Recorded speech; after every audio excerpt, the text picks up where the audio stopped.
Oasis TV, bringing worlds together.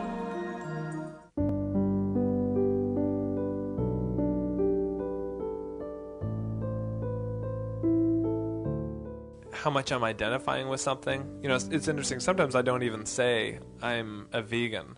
Sometimes I'll just say I eat a vegan diet, because sometimes what I notice will happen is people will over-identify with something. They'll take one part of themselves. It's like, I am this. And so who's going to be, who's going to be granolier than thou, And, you know what I'm saying?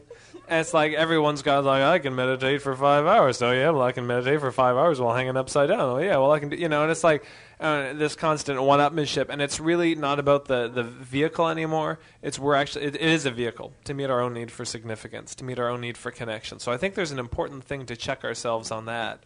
How much are we really engaging in the conversation? And how much are we just trying to meet our own needs? And something else that I found has been really useful lately, I got it from Carolyn Casey. How many of you saw Carolyn Casey when she spoke here? She is so amazing. One of the things I really learned from her is to ask people about their definitions.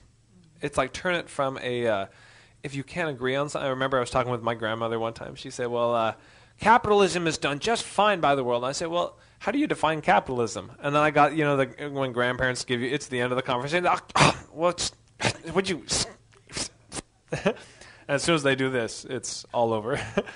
But I think asking people, it's like, well, how do you define that? What do you mean by that? Because I found sometimes that, like Gotham was talking about, you meet these other people who are supposedly them, and they're dealing with a lot of the same things. And when you look at it, it's like, how do you define capitalism? You're probably meaning totally different things by that same word.